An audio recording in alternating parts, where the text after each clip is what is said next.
बीमा कराने की भी एक उम्र होती है। कोई 80 साल 90 साल का बीमा कंपनी में जाकर कह दे और कहें मुझे बीमा कराना है, बीमे वाले कहेंगे घर जाओ, पागल हो गए हो, 80 साल में कोई बीमा होता है? अब तो तुम ऊपर जाने की उम्र और तुम बीमा कराने आए हो, पूरा की पूरा पैसा आप भी लेना चाहते हो। बीमा कराने के लिए भी उम्र देखी जाती है, 18 साल 20 साल 25 साल 30 साल 35 साल 40 साल 50 साल। 50 साल के बाद बीमा वाला भी 50 बार सोचता है कि बीमा करूं कि नहीं करूं। जैसे बीमा कराने की उम्र होती है, उसी तरह ब्यूटी पार्लर जाने की भी उम्र होती है।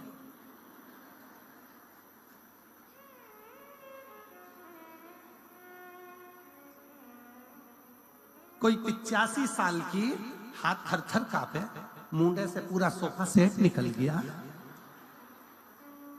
खिड़कियां खराब हो गई, गेट दोनों बेकार, मशीन से काम चल रहा, पूरा चेहरे पर सल पड़ा, हाथ पूरे कमजोर, कपड़े ऐसे लग रहे जैसे हैंगर पे टांग दिए, और पूरा शरीर बेकार। और फिर उसको घर की बहुएं ब्यूटी पार्लर में ले जाके बिठा दी, और फिर पार्लर वाली ने कहा मुंह ऊपर करो। अब ऊपर भी करे तो अब गर्दन भी कब तक, जवानी अवस्था हो तो ठहरी रहे, बुढ़ापे में फिर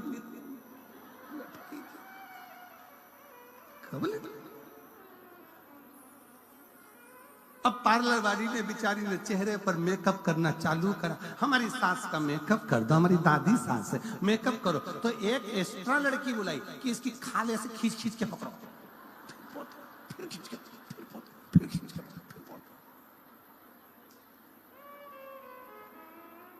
अब पूरा मेकअप निकल गया। अब चेहरे का तो मेकअप कर दोगी, फिर इतने में पार्लर वाली ने पूछा सोफा सेट तो है ही नहीं, दांत कहाँ है? तो वो बहू बोली फ्रीज में रखे हैं। फ्रीज में फिर डिब्बी मंगवाई फ्रीज में से के लेके आओ, थोड़ा सा चेहरा ठीक हो जाएगा, दांत लगाए फिट करे।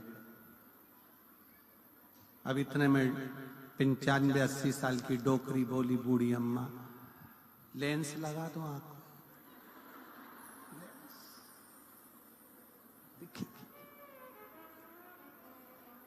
बीमे की भी उम्र होती है, ब्यूटी पार्लर की भी उम्र होती है, उसी तरह शिव महापुराण सुनने की भी उम्र होती है कि सुनो,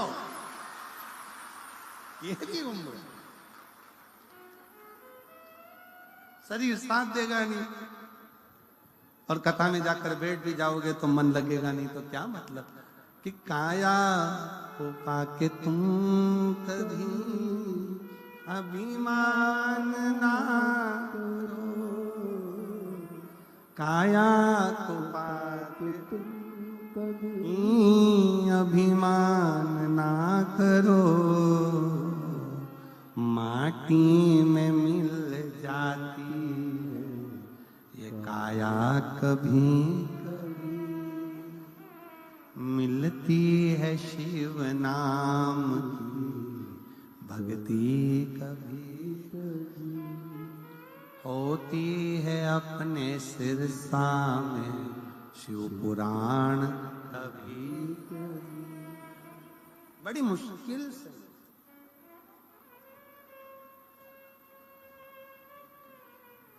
और बेटों को पाके तुम कभी अभिमान ना करो,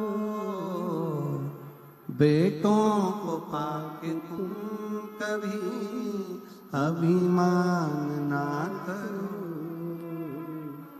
बन जाते हैं पड़ोसी बेटा कभी कभी, बेटी को पाके तुम कभी अभिमान ना करो, बेटी को पाके तुम कभी अभिमान ना करो, ले जाते हैं जमाई भी बेटी कभी कभी, होती है अपने सिरसा में शिव पुराण कभी कभी। मिला मौका, बीमे की उम्र होती है 70-80 में बीमा नहीं कराया जाता। ब्यूटी पार्लर की उम्र होती है, पार्लर भी जब थोड़ा ठीक हो तभी कराया जाता है। उसी तरह भजन की, शिव पुराण की भी उम्र है। ये शरीर घर में थक कर पड़ जाए उससे पहले एक बार कुबेरेश्वर धाम में जाकर रुद्राक्षोत्सव का दर्शन भी करो और कथा। सिरसा वालों सावधान, तारा बाबा की कुटिया में कथा चल रही है, दिल से सुनो, नहीं तो ऊपर जाकर यमराज भी पूछेगा तेरा क्या होगा रे कालिया। वो भी पूछेगा। सावधान, दिल से सुनो, हृदय से सुनो। कथा सुनने के बाद जैसे प्रसन्नता में अपने घर जाती हो ना, जिस दिन प्राण छूटेंगे ऊपर जाओगी ना, तो तुम्हारे स्वागत में बहुत सारे लोग खड़े होंगे। क्यों? शास्त्र कहता है, अग्नि पुराण को पढ़कर देखना, अग्नि पुराण में लिखा है भगवान नारायण का कोई भक्त मरता है तो वैकुंठ में साज सजते हैं। भगवान राम और कृष्ण के भक्त मरते हैं, वैकुंठ में साज सजते हैं। पर शंकर का कोई भक्त जब प्राण छोड़कर जाता है तो 33 कोटि देवता नगाड़े बजाकर साज सजाकर उसका स्वागत करते हैं। फिर वो हो सकता है कि वो गाना भी ऊपर मिल जाए, बहारो फूल मेरा।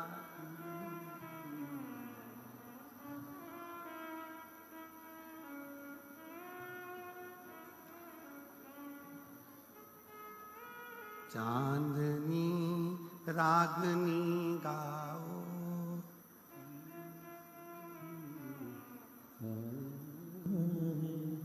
मेरा ये शिव तत्व भगवान शंकर का जब भक्त आता है, स्वयं जगत जननी कह रही है पार्वती जी से, शंकर भगवान कहे पार्वती मैं कैलाश और काशी में रहता हूं, कैलाश में मेरा तप स्थली है और काशी में मेरा घर है। पार्वती तुम और मैं इस कैलाश की भूमि को छोड़कर काशी में रहते हैं। आपको मालूम है पार्वती, जब काशी में कोई मुर्दा आता है ना, कोई काशी में जब किसी का अंतिम संस्कार होता है तो देवता भी नगाड़े बजाकर उसका स्वागत करते हैं, नगाड़े बजाकर कि मेरे शंकर का कोई भक्त आ रहा।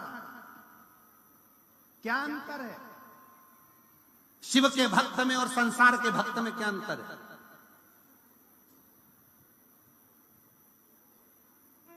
कोई भक्त मरता है, वो मरने के बाद कहां जाता है? जम के बोलो, नरक की वैकुंठ? जम के बोलो जरा, वैकुंठ। और वैकुंठ में कब तक रखा जाता है उस भक्त को? जब तक उसका पुण्य चल रहा है। पुण्य चल रहा है, उसने जो पुण्य करा होता है तब तक वैकुंठ में रहने देते हैं। आपको होटल के 5 स्टार 7 स्टार होटल के रूम में कब तक रखेंगे? जब तक तुम्हारी जेब में 1000 की गड्डी पड़ी है, 500 का नोट की गड्डी पड़ी है, तब तक तुम्हें होटल के रूम में रखा जाएगा। और वेटर भी कहेंगे जी सर, सामान आदि ये वो सब। तुम्हारे जेब में 1000 की गड्डी, 500 की गड्डी जो तुम्हारे जेब में पड़ी है, 500 के नोट जो तुम्हारी जेब में पड़े हैं, तो उसके कारण बस तुमको उसी तरह वैकुंठ में भी कब तक रखा जाएगा जब तक तुम्हारा पुण्य तुमने जो करा है वो पूरा खर्च नहीं हो जाता। जैसे ही पुण्य समाप्त होगा वैकुंठ से धक्का मारकर नीचे फेंक दिया जाएगा। भक्त वैकुंठ से वापिस धक्का मारकर नीचे फेंक दिया जाता है, उसका पुण्य जब समाप्त हो जाता है। पर शंकर का भक्त, शंकर को 1 लोटा जल चढ़ाने वाला, शिव का नाम लेने वाला जब मरकर जाता है तो किसी की सामर्थ्यता नहीं होती कि डबल से नीचे भेज दे, वो शंकर का हो जाता है। शिव के भक्त का दूसरा जन्म नहीं होता। पार्वती जी ने शंकर भगवान को कहा था क्या काशी में जो मरा है, काशी में जिसके प्राण छूटे हैं वो दूसरी बार जन्म लेगा? शंकर भगवान कहे नहीं, मेरा भजन करने वाला, मेरा स्मरण करने वाला, मेरा मंत्र जाप करने वाला दूसरी बार जन्म नहीं। इसलिए सावधान, जितने भी सिरसा के रहवासी इस शिव महापुराण की कथा को सुन रहे हैं, आज कथा का कौन सा दिन है? तीसरा। कितने दिन की ओर बची? 4 दिन की। समापन के दिन सुबह हो जाएगी, हम अपने घर, तुम अपने घर।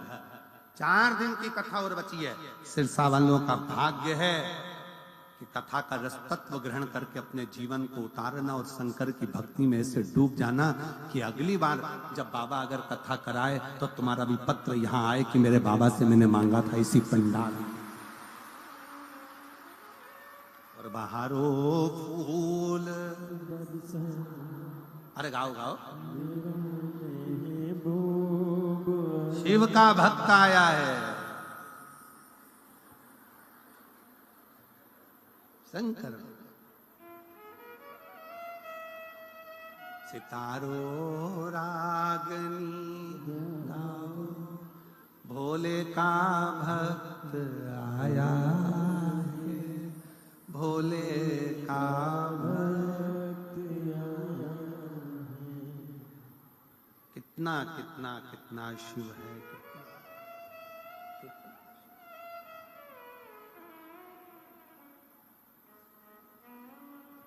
कितना। नेध्रुव ऋषि के नेत्र नहीं है, दिखता नहीं है, नेत्र गायब है। बेलपत्र के जड़ को पकड़कर नेध्रुव ऋषि बैठे हो। शारदा का पति गलत संगत में पड़ गया। सूचना मिली शारदा को कि मेरा पति गलत संगत में दोस्तों के साथ कहीं निकल गया। दोस्तों ने सूचना दे दी कि तुम्हारा पति एक पहाड़ से नीचे गिरकर मर गया। शारदा की आंख में आंसू भर गए। मेरा बेटा, मेरी बेटी दोनों छोटे हैं और मेरा पति चले गए, प्राण छूट गए, प्राण चले गए। शारदा की आंख में जल भरा हुआ था। तब किसी एक कुम्हार घड़े लेकर जा रहा था और शारदा का विहंगम स्वरूप देखकर उसका नेत्रों से नीर बहता जा रहा है। मेरे बच्चों का पालन कौन करेगा,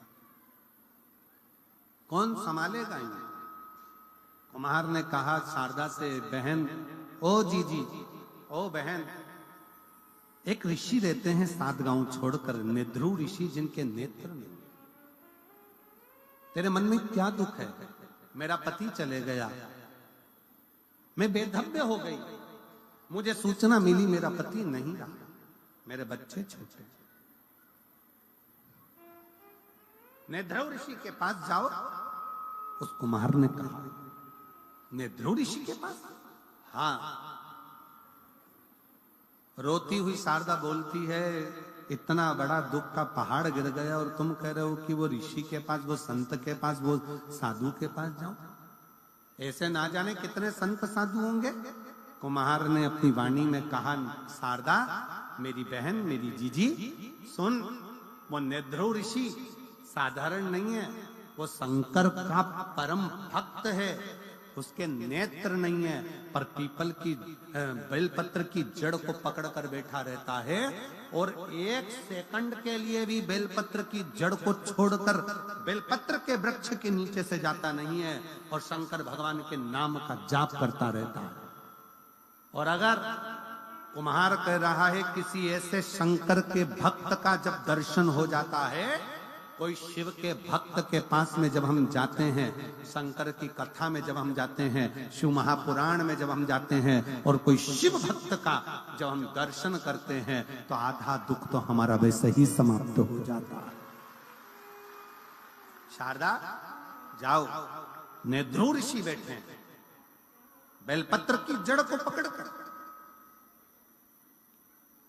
बेलपत्र की जड़ को पकड़कर।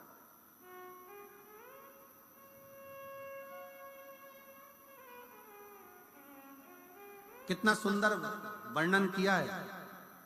जिसके उदर से जुड़ी हुई जो प्रॉब्लम रहती है, उदर में अगर कोई तकलीफें रहती, एक पत्र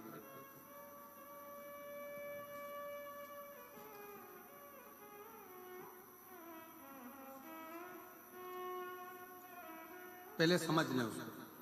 जिसके उदर में जो प्रॉब्लम रहती है, उदर से जुड़ी हुई, पेट से जुड़ी हुई, पेट में अगर कोई तकलीफ है, उदर से जुड़ी हुई तकलीफ है, बहुत सारी बीमारियां पेट से उत्पन्न होती हैं। तो वो अगर पेट से जुड़ी हुई कोई गांठ पड़ गई, बच्चादानी में गर्भस्थ कोई गठान आ गई, या पेट से जुड़ी हुई कोई प्रॉब्लम, या किसी स्त्री का गर्भ ठहरता है, अंदर ही मर जाता है, बच्चा पूरा बन नहीं पाता, डॉक्टर कह देते हैं कि इसका अबॉर्शन करा दो, उस समय पर बहुत ध्यान दीजिएगा कि बेलपत्र के वृक्ष के नीचे की मिट्टी, बेलपत्र के वृक्ष के नीचे की मिट्टी, उस मिट्टी का स्पर्श मात्र उसकी रज अगर पेट पर लगाना प्रारंभ करा जाए, या बेलपत्र के वृक्ष की मिट्टी को गीला कर कर अगर मस्तक पर तिलक भी करना प्रारंभ करा जाए, तो उदर से जुड़ी हुई प्रॉब्लम समाप्त होती चली जाती है, गांठ भी धीरे धीरे गलना प्रारंभ हो जाए। पत्र का स्मरण करेंगे। मोनिका मैया, सतबीर मैया, मोची वाली सिरसा, कहीं बैठी हो तो हाथ हिला सकते हैं। आप ही हैं, आ जाओ, एक बेलपत्र ले जाना जाइए। मोची वाली सिरसा, मेरा मोबाइल नंबर ये है। एक लोटे जल का मैं क्या वर्णन करूं गुरुदेव, मेरे पास तो शब्द ही नहीं है। हम 2021 से शिव महापुराण की कथा रसतत्व ग्रहण कर रहे हैं। मेरे गर्भाशय में गठान हो गई थी। पिछली बार जब हम सिरसा में कथा को सुन रहे थे, तब मैंने भोले बाबा से विनती करी, मेरा गर्भाशय की गठान ठीक कर दो। गुरुदेव, जब हम कथा श्रवण कर कर गए तो मेरे बाबा ने मेरी गठान तो ठीक नहीं करी, पर मेरा मन अंदर से कचोट गया। किस सीहोर वाले गुरुजी कहते हैं कि कथा सुनो तो दुख मिटता है, पर बाबा ने तो मेरी गर्भाशय की गठान तो ठीक करी ही नहीं। मन में थोड़ा सा भाव आया। जब मन में सोच रही थी, तभी मेरे रिश्तेदार ने कहा कि वो सीहोर वाला महाराज कहता है कि हिम्मत मत हारना, वो कहता है कि आज नहीं हुआ तो कल देगा। तब हमारी वो गर्भाशय की गठान की जांच कराई तो 7.8 और 5.8 सेंटीमीटर की वो गठान थी। मन में आया, डॉक्टर ने कह दिया कि 8 दिन के अंदर ऑपरेशन कराना है। वापिस मन में आया कि एक बार फिर पुनः शिव महापुराण की कथा सुनी जाए। मैंने टीवी के सामने आसन लगाया, आसन लगा के फिर मन से कथा सुनी, और कथा सुनने के बाद शंकर जी पे एक बेलपत्र चढ़ाना, जल चढ़ाना, उसको पीना प्रारंभ करना। ऑपरेशन के लिए हम 8 दिन बाद डॉक्टर के पास पहुंचे। 8 दिन बाद जब ऑपरेशन के लिए पहुंचे, डॉक्टर ने पहले सोनोग्राफी करी। सोनोग्राफी करी तो डॉक्टर 18/9/2024 को कहता है कि आपकी गठान जो 7.8 की थी वो 1.7 पर आ गई है, 1.7 पर आ गई है। इसलिए आप ऑपरेशन मत कराओ, पर यह बताओ कि तुमने कौन सी दवाई खाई। हमने उसको कहा कि हमने बेलपत्री और शिव का चढ़ा हुआ जल पिया है। डॉक्टर खुद आश्चर्य में भर गया, अब ये क्या होगा। सिरसा में आपकी दूसरी कथा हो रही है, जिसको सुनने के लिए मैं पंडाल में बैठी हूँ। मैंने बाबा से प्रार्थना करी। जब आपने माइक पे बोला कि सिरसा में कथा है, मैं बाबा से रोज प्रार्थना करती थी, बाबा मेरा ऑपरेशन मत होने देना, कुछ भी हो, मैं सिरसा की जो कथा होगी ना बाबा पूरी सुनूंगी, बस एक कृपा कर दे, मेरे गर्भाशय की गठान समाप्त कर दे। मैं सिरसा में 17 तारीख को यहाँ पहुंची हूँ। उसके एक दिन पहले मैंने 16 तारीख को जांच कराई, तो डॉक्टर भी आश्चर्य में है कि मेरे शरीर की गांठ पूरी गल चुकी है। मैं बाबा को प्रणाम करने के लिए यहाँ पर आई, मैं बाबा को नमन करने के लिए। शिव तत्व हम फिर निवेदन करेंगे, डॉक्टर शंकर का एक रूप है। डॉक्टर जो दवाई दे उसको पाओ, उसको खाओ। डॉक्टर बोले जांच कराओ, जांच कराओ, पर साथ में शंकर का किया हुआ भरोसा दड़ी बनाओ। शिव तत्व को दड़ी बनाई, शंकर के भरोसे को दड़ी बनाई। शिव का भरोसा दड़ी होना चाहिए।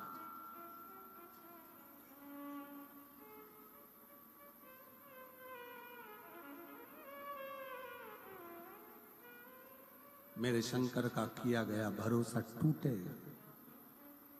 दुनिया कितनी भी तुमसे कह दे कि क्या रखा है शिव महापुराण में, जितने मेरे आस्था पर शिव भक्त कथा को श्रवण कर रहे हैं, जितनी मेरी जीजियां माताएं कथा को सुन रही हैं, उनको निवेदन करूंगा और इस पावन तारा बाबा की कुटिया में 9 की 9 ही पंडाल में भरे हुए जो कथा को श्रवण कर रहे हैं, उनको दिल से कहूंगा, आप शिव महापुराण की कथा नहीं सुन रहे हो, आप शंकर जी को अपना बाप समझकर उससे अपने दिल की बात कह रहे हो, अपने हृदय की मन से।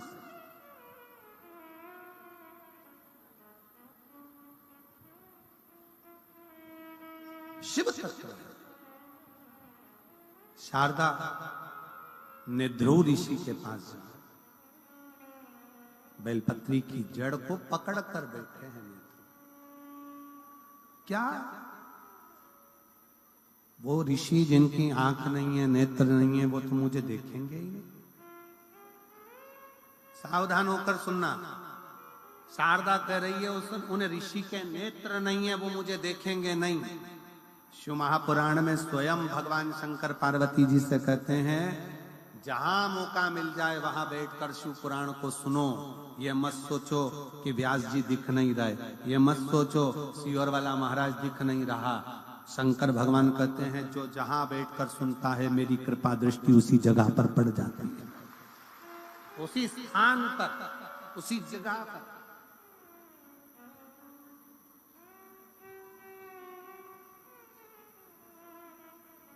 उसी स्थान पर, उसी भूमि।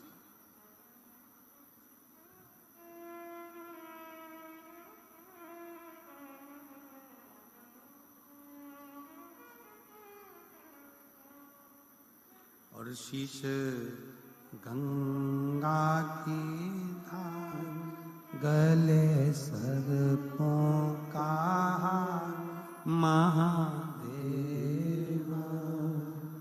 भोले कैसे करूं तेरी सेवा। शीश गंगा की धार, गले सर्पों का महादेवा, भोले कैसे करूं तेरी सेवा। ये संपूर्ण ब्रह्मांड उसका बनाया, उसका निर्मित किया गया, और शिव ने निर्मित किया, शंकर ने निर्मित किया। शिव तेरी सेवा में जल ले आई, उसे मछली भी झूठा कराई। तेरी सेवा में जल ले आई, उसे मछली भी झूठा कराई। जल कैसे चढ़ाऊं भोले, कैसे जाऊं महादेवा,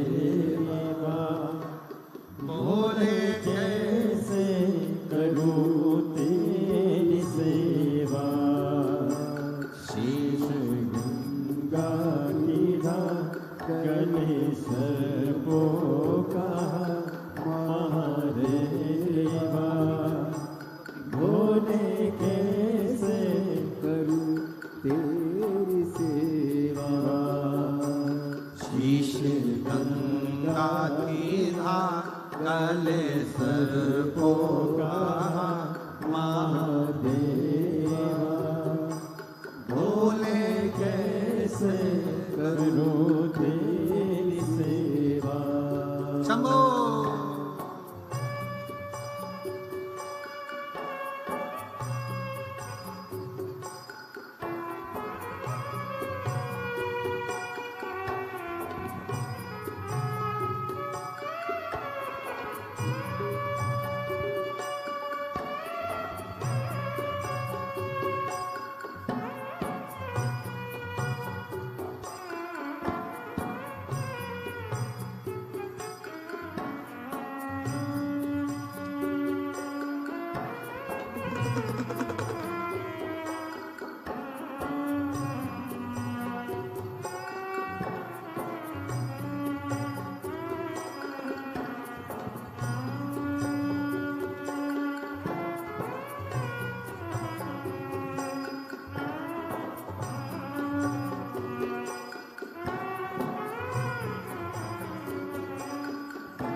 तेरी पूजा में दूध ले आई, उसे बछड़ा भी झूठा कराई।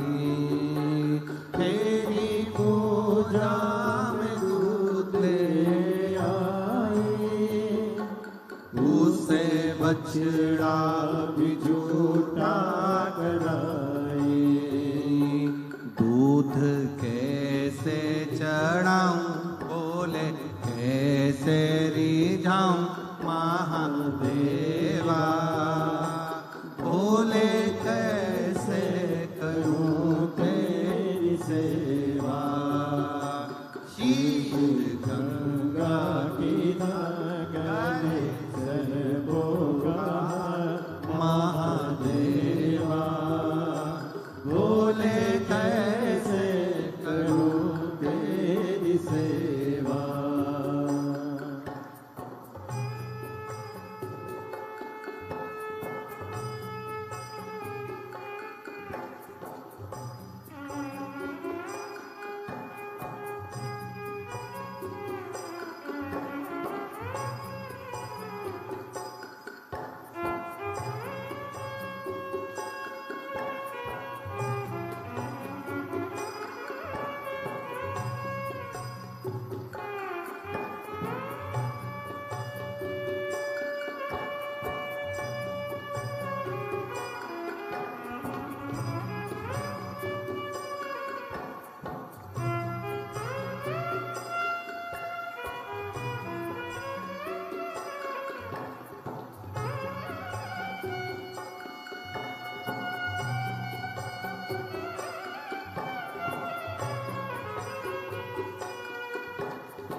तेरी पूजा में फूल ले आई, जिसे भंवरा भी झूठा कराई।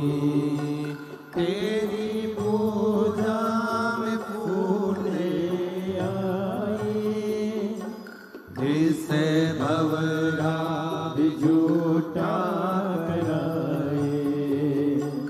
फूल कैसे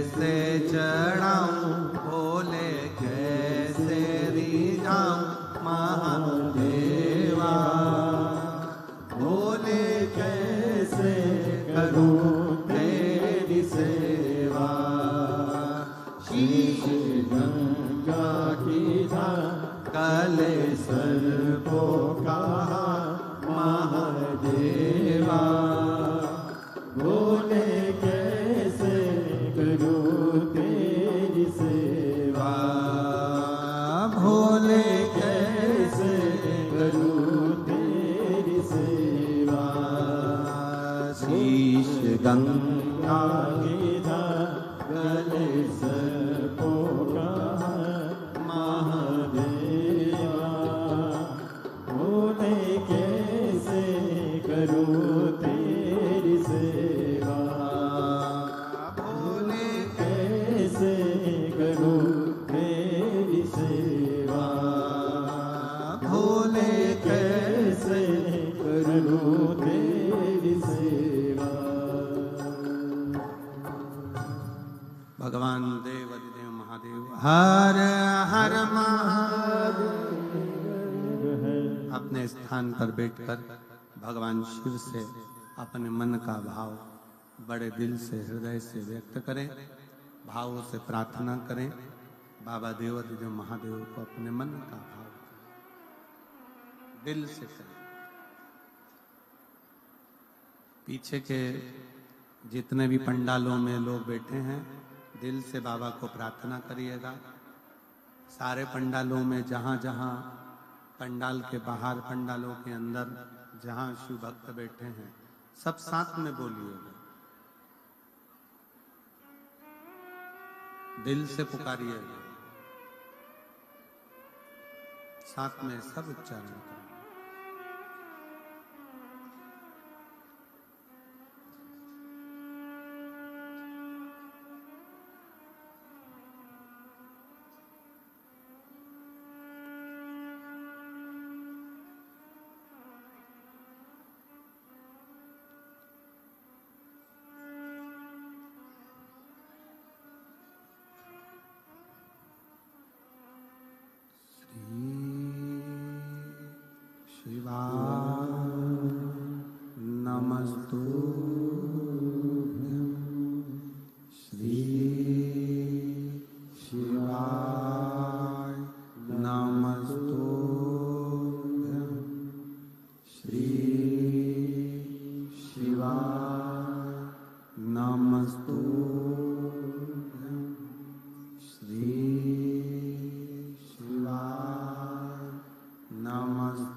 भगवान देवाधिदेव महादेव भगवान शिव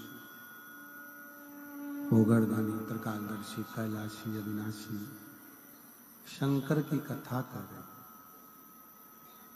शिव महापुराण की कथा वर्णन कर रहे। शारदा कहती हैं कि निध्रुव ऋषि के नेत्र नहीं, पर क्या वो निध्रुव ऋषि मुझ पर कृपा करेंगे, मुझ पर करुणा करेंगे, दया करेंगे?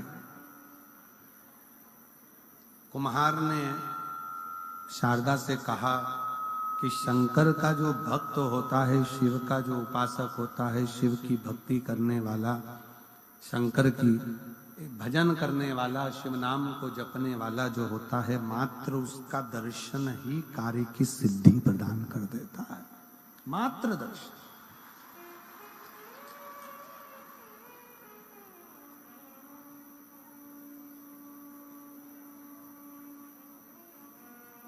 केवल दर्शन मात्र ही सुख प्रदान कर देते हैं, आनंदता दे देते हैं, आनंद प्रदान कर देते हैं। जाओ, शारदा निध्रुव ऋषि के पास गई। नेत्र नहीं है, बेलपत्री के वृक्ष की जड़ को पकड़कर बैठे हुए। सेट करो साउंड। बेलपत्री की जड़ को पकड़कर बैठे हुए और शारदा पहुंची। दोनों हाथ उठाकर शारदा ने हर हर महादेव कहा। क्यों कहा जाता है हर हर महादेव? हर हर महादेव कहने का कारण क्या है? दुख हर, कष्ट हर, खुशी की लहर कर, हर हर हर हर महादेव कहने का केवल एक सार्थत्व आता है कि हमारे जीवन में जो दुख है, जो कष्ट है, जो तकलीफें हैं, जो बीमारियां हैं, कष्ट है, तकलीफ है, दुख है, ये सब शिव हरो।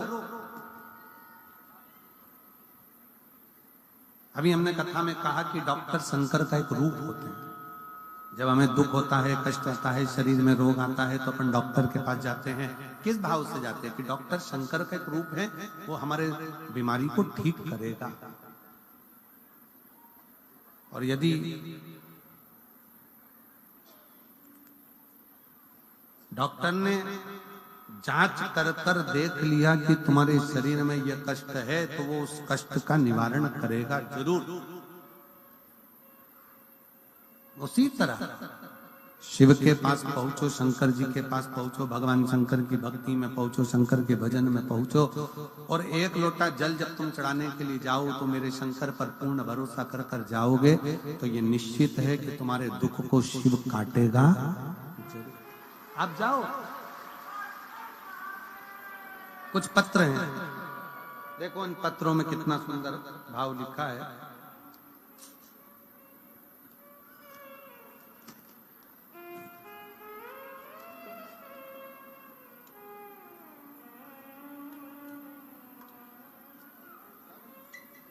जिसने डमरू भेजा है उसने नाम नहीं भेजा।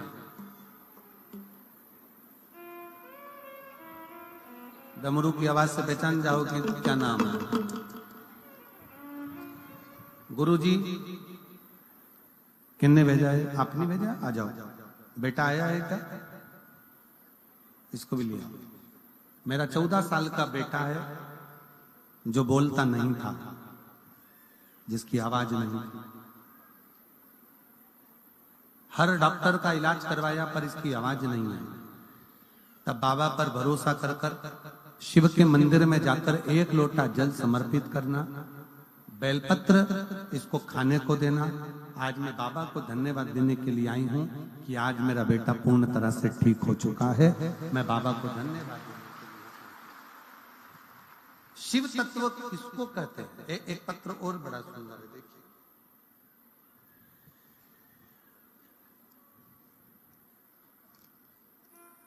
मेरा नाम ज्योति गजरा, पति का नाम नरेश गजरा।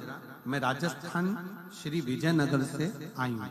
कहीं बैठी हूँ तो हाथ हिला सकती हैं।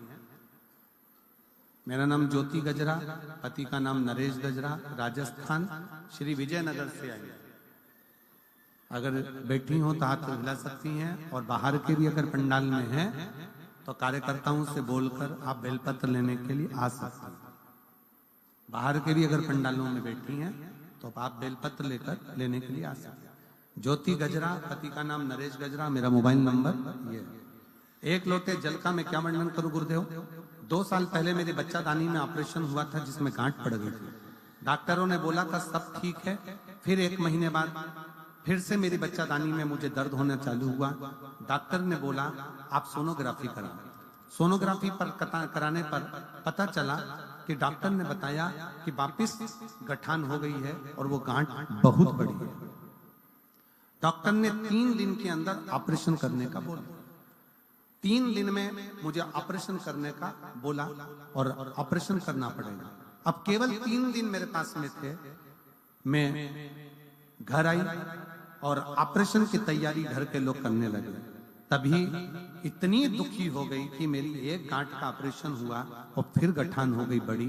डॉक्टर ऑपरेशन का बोल रहे हैं, अब करें। एक रिश्तेदार मिलने आया और उसने कहा कि वो सियोर वाला महाराज कथा करता है, टीवी पर कथा सुनो। 3 दिन है ना, 3 दिन शंकर जी के मंदिर थे। 1 लोटा जल चढ़ा, बेलपत्र ला, उसको खा। जब समय मिले श्री शिवाय नमस्तुभ्यम कहना प्रारंभ कर। मेरी दीदी भी आ गई। दीदी ने भी मुझे कथा का ही वर्णन किया।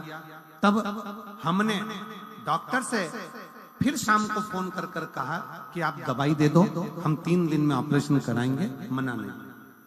दवाई को कुंदकेश्वर महादेव के नाम से हमने खाना चालू करा, जल पीना प्रारंभ करा और जल पीते बेलपत्र खाते। 3 दिन बाद हम फिर ऑपरेशन के लिए गए।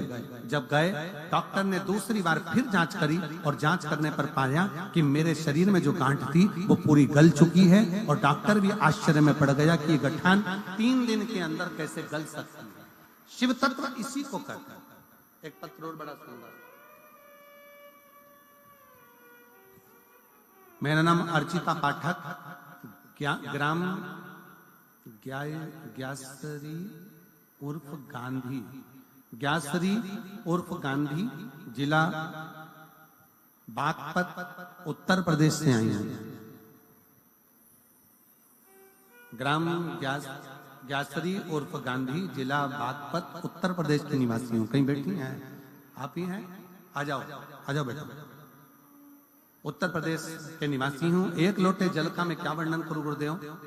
मैं 2018 से लगातार सरकारी नौकरी की तैयारी कर रहा था और लगातार असफलता के कारण मैं बहुत निराश हो गया, हताश हो गया। बार बार 1 या 2 नंबर से मैं रह जाता था। फिर मुझे मेरी माताजी ने कहा कि टीवी पर पंडित प्रदीप मिश्रा जी की कथा सुनो और नित्य 1 लोटा जल शिवालय में चढ़ाओ, भगवान शिव तेरी मनोकामना सुनेंगे। उसकी बात मानकर मैं नित्य रोज 1 लोटा जल चढ़ाना प्रारंभ किया और भगवान ने मेरी भी सुनी। और दिसंबर 2022 में बाबा की कृपा से मेरा भारतीय रेलवे में चयन हो गया। मैं बाबा को यहाँ धन्यवाद देने के लिए आया हूँ। गुरुदेव, वर्तमान में मेरे बाबा ने ऐसी कृपा करी, आपकी कथा सुनने के लिए तरसता था। मुझे क्या मालूम था कि जहां मेरी ड्यूटी रेलवे में रहेगी वहीं आपकी कथा सिरसा में होगी। सिरसा के ही रेलवे स्टेशन पर मेरी ड्यूटी है और मैं बाबा को यहाँ प्रणाम करने के लिए आया हूँ। मैं बाबा को नमन करने के लिए आया हूँ। शिव तत्व इसी को कहते हैं। एक पत्र और बड़ा सुंदर।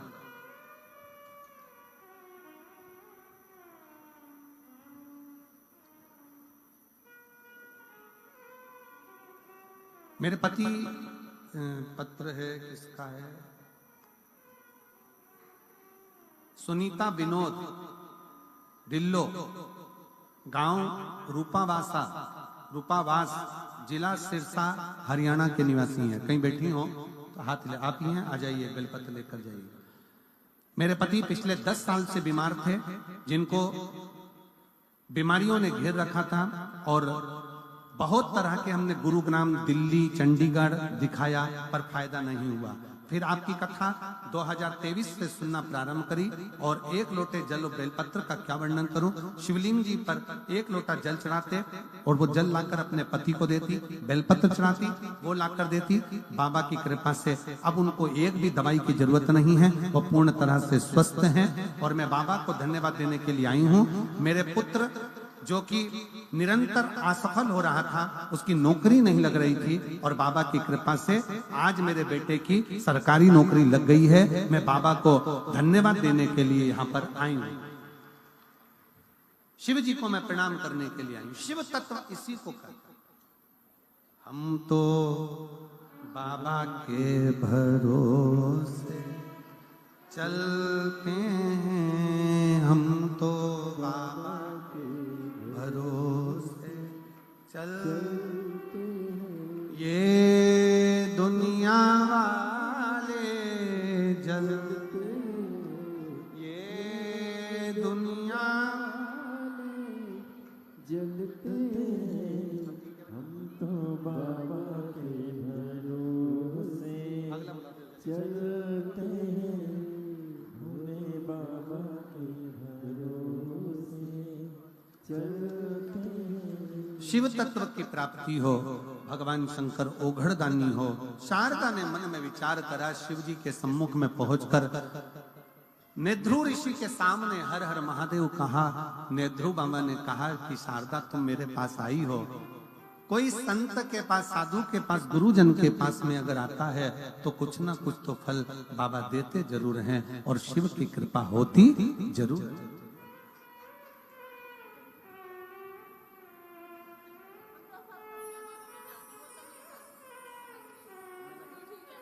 15 साल का बेटा है, बिल्कुल बोलता नहीं था, दीदी कर रही हैं, अब आवाज आ गई है और बोलना प्रारंभ करा है।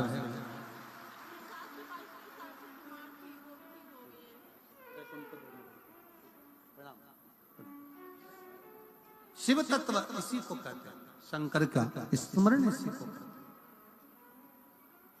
शारदा को भगवान शिव के रूप में नेध्रु ऋषि ने शंकर की आराधना करने का बोला, और शिव की ऐसी कृपा